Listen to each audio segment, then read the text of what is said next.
we're not going to arrest the deputy. Whether I agree with it or not, it's in the performance of a duty. The Walton County Sheriff's Office says the shooting was justified. Welcome back to the LackLuster channel. The Walton County Fire Department was dispatched to a structure fire in August of 2024. Deputy Connor Gunn and Sergeant Kyle Hutto arrived shortly after. Dashcam footage from a cruiser captures the scene as the fire rips through the home of Rodney Pylant. According to the fire department's incident narrative, the home was almost 100% involved. A structure fire of this magnitude often renders it entirely unsalvageable. An interior fire attack is impossible, and a defensive position must be taken to prevent further spread of the fire. Hose lines will be deployed to surround the engulfed structure, and large quantities of wet stuff will be put on the red stuff to extinguish the flames and protect surrounding exposures. Battalion Chief Mike Griggs claims in his report that fire crews were met by 2 aggressive dogs guarding the property and preventing access to the lot, prompting his request for the sheriff's office to respond as he continued to warn incoming personnel. I'm sure FD's already told you this on a large structure fire. 209, battalion advised there's 2 aggressive dogs in the yard. At that point, the deputy moved his cruiser forward. He then exits and charges his taser in an attempt to scare off the dogs. Oh, that shit's getting close.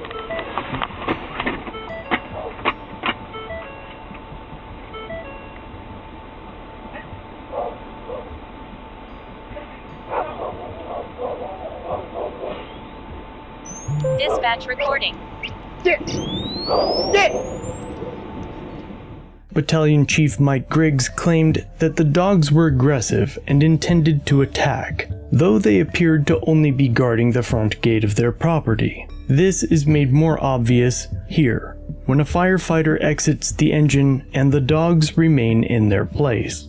It should be noted that the chief also claims that the Walton County Animal Control was dispatched to the scene, but rather than wait for their arrival or use their hose lines to spray the dogs and attempt to scare them away, Chief Griggs writes that he, quote, requested the deputy put the dog down.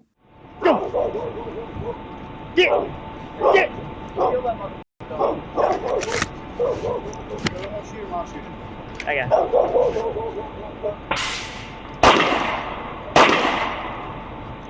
Oh, you little son of a bitch.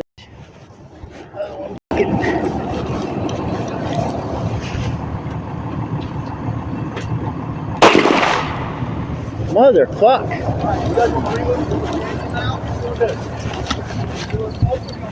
Chilling on the wall.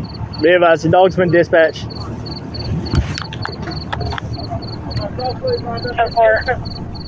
One of the dogs is left lifeless in the driveway. The other flees into the woods, and only now does dispatch offer animal control to the deputy. 129, did you need ATO? 10-4. But it's gonna be too late now. One of them signal 7 for sure, and the other one took off. 4. Oh yeah, there's some bitch went. Oh hell. 401. You should be 68, 10-8. You should be 51, Yeah, 25 with 209. I ain't real sure where that other one went to. It took off, but Unable to find the second dog, the deputy returns to his cruiser to move it back to make way for incoming apparatus. make sure that other one's down. I'll take it. Eventually, the dashcam video ends, and the deputy's body camera is muted as he calls his lieutenant. Hey, LT. Here, the agency claims that the body cam also malfunctioned, and no video was captured. Are body camera failures a common experience, or is this an isolated thing? It's pretty common. So one of the things that happen in this circumstances, and you know, if I'm just being blunt, it happens quite a bit, is our body cameras are held here in the center of the chest. And sometimes when you move, they slide off.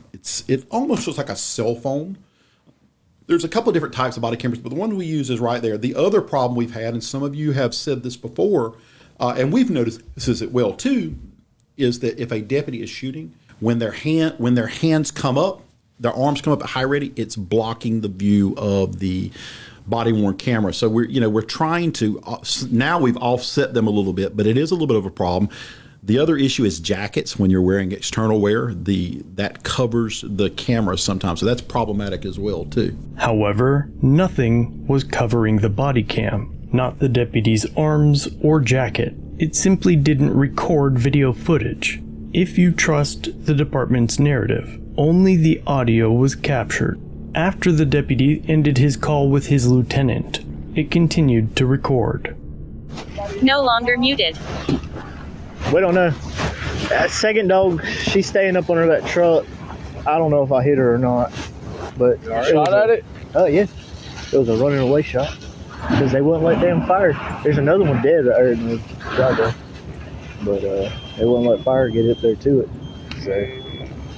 So what'd you do? You rolled up and... I rolled up. Fire said, hey, shoot that fucking dog. I said, hey, come here, motherfucker. Try to get him just to ease up. And I even hit him with the taser, I sparked the taser or did the whatever. He wouldn't run off. He just stared. I'm like, well, sorry, bud. And I shot him. Come over to radio and then dispatch just want to talk about 1039 ACO. I'm like, too late for that. Like, you can. There's still one. But... Green. I'll do my report tonight to get my 2 bullets. He came at you? No. He came at you with dogs? Yeah, they were coming this way. Up there, like that. That's how I hit him. I hit him with the whatever the bullshit noise on the taser is now. It's like, fuck, I didn't even got a spark test. Body cam recordings captured a subsequent conversation between Sergeant Hutto and Field Training Officer Deputy Connor Gunn, talking about another officer's reaction.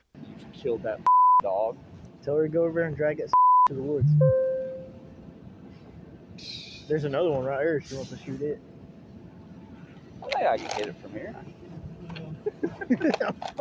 Then they joke about what the homeowner will find when he returns. You know what really sucks is this man's gonna come home to see his house burnt down and his dogs are dead. He's gonna be like, sheriff's office. Where's the dead one? Right here in the driveway. He's literally gonna pull up and be like, my house, my dog. You ran it over. Sorry. What? He ran it over and he looks at it, it's got a bullet hole in it. The homeowner showed up later and were not happy. Yeah, our house is fully involved. It was burned down, as you can tell, and then they shoot our dog because she was scared. Obviously, I'm sad about Bella, but it just makes it worse that these are the people that are supposed to be there to protect and serve. It almost makes me feel like I can't call law enforcement for help when this is who we don't know if we're going to get a bad cop or a good cop. You didn't try and tase it first? You just shot it? We ain't got tasers anymore. I can't damn drive stun it. Yeah, you can. I can't drive stun it. You don't got to drive stun it. You just about 45 foot away. Fuck it. Dogs should not be shot for barking.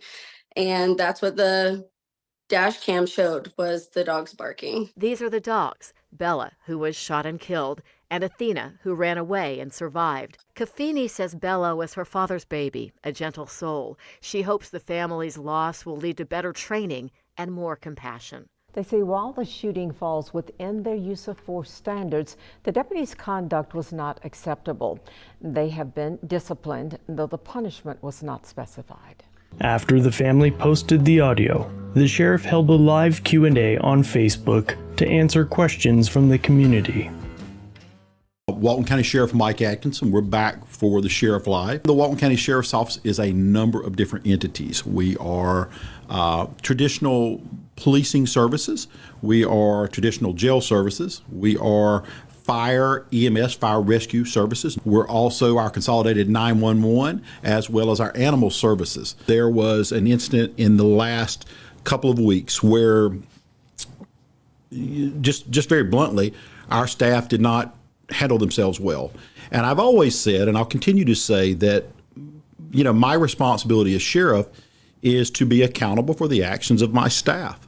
And when they make a mistake, we have to say they made a mistake, and we have to own that. So on or about August 15th, there was a house fire off in my community. So fire rescue staff ultimately were able to find that a residence was on fire there.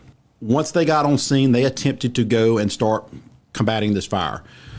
Unfortunately, there were 2 dogs, there were 2 pit bulls that were the residents' pets that were there inside what was originally a fenced area.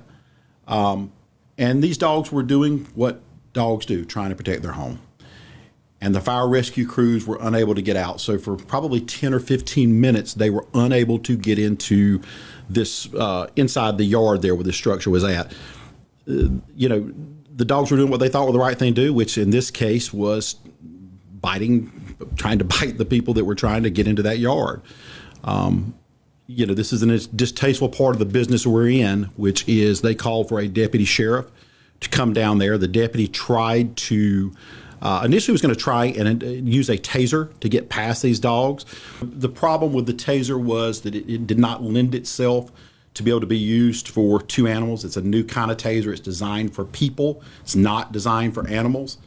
As this building was continuing to burn, the deputy, at the request of our fire staff and his own decision, made a decision to fire on that dog. Now, there is nothing good about that. It is a distasteful, hard, nasty thing. If that wasn't a hard enough thing that had to happen, what happened next is the part that I'm particularly embarrassed about as your sheriff and as a representative of this organization.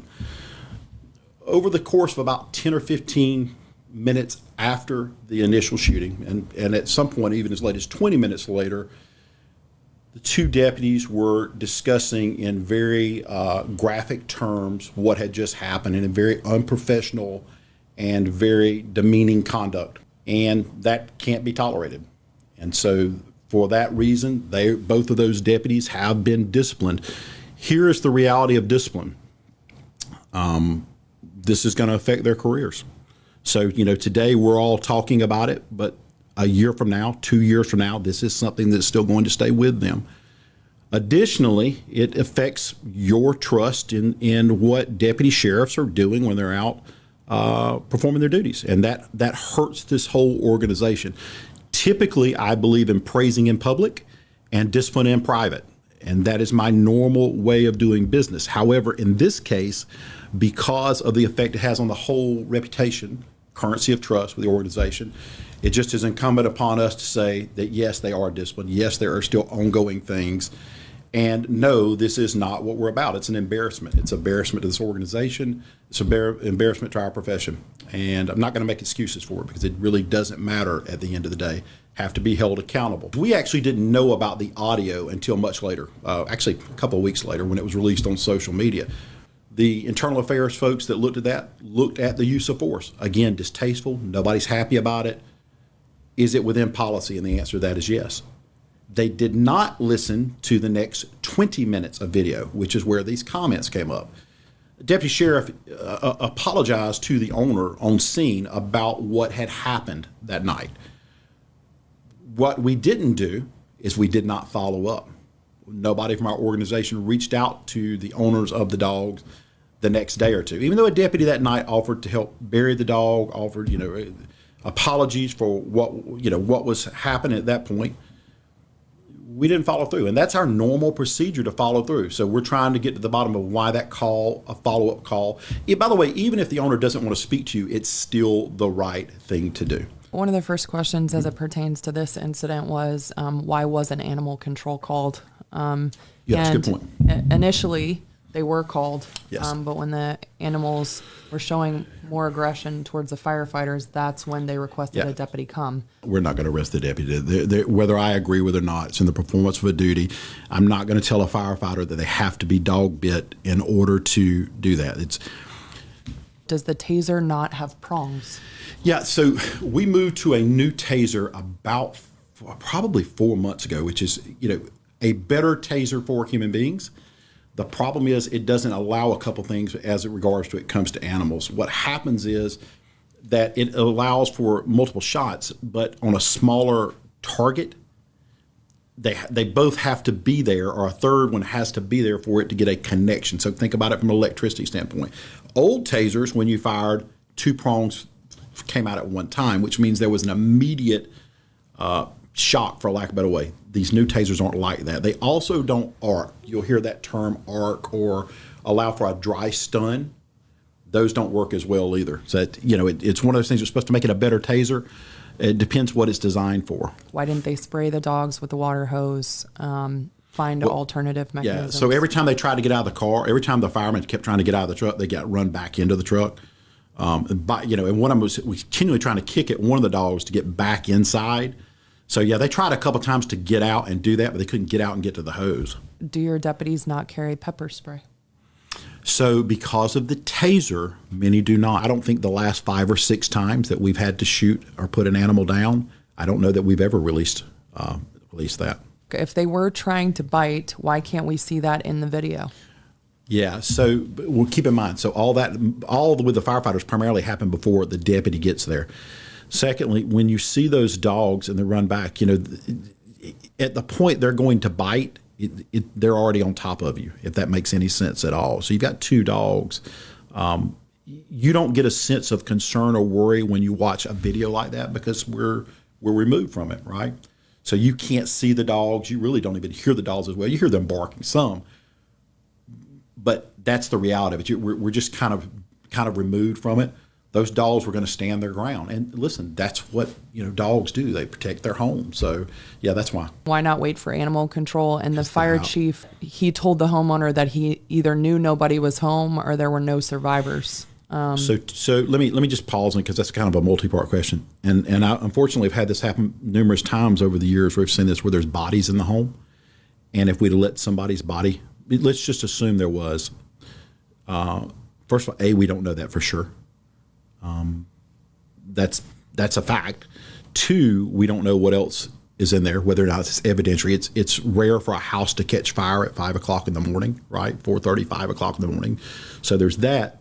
3, there is a risk to every other residence around there through the woods or whatever the situation may be, because we had, again, I'll go back to, we had 47 homes burn in South Walton that started with just a trash pit. Started with a trash fire. So these things happen. You cannot just let it burn and not. If we'd have gotten to the bottom, there'd have been a body. You would have said, why did you stand by there and let this home burn completely down? One of the things we did is we called those deputies in and we had them sit down and we played the audio.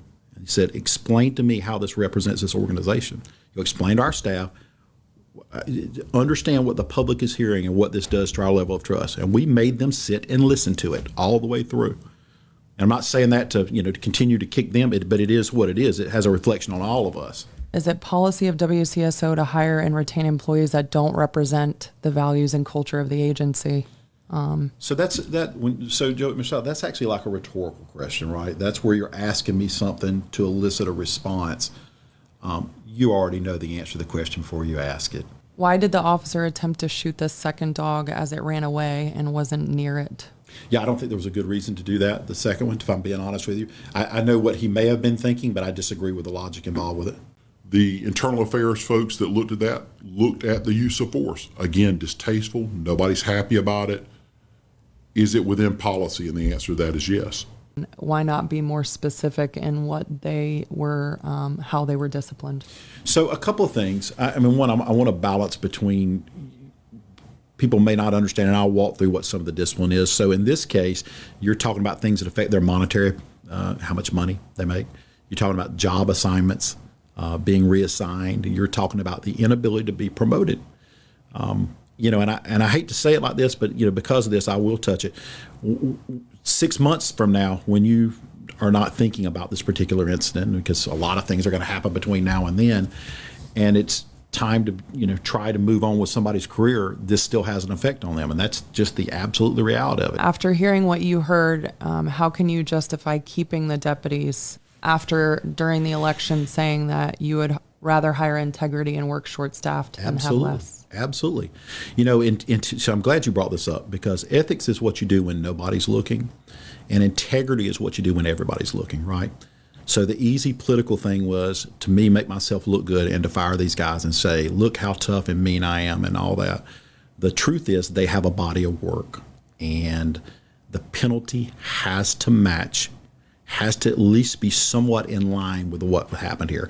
You have to understand, the easy thing is for me to walk in there and terminate these guys. That would have been the easy.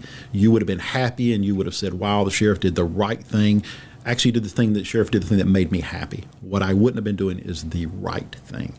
A lot of questions being asked that are similar in nature. One of them is about our policy and how large our budget is. Are deputies not properly trained how to use their equipment? You and I have talked about that over the last week. They're properly trained to use equipment. That's just somebody trying to make, that doesn't like me personally, and they're confusing a couple of different things. Let's stay on task. The task here is, this is a hard thing, and it is what it is.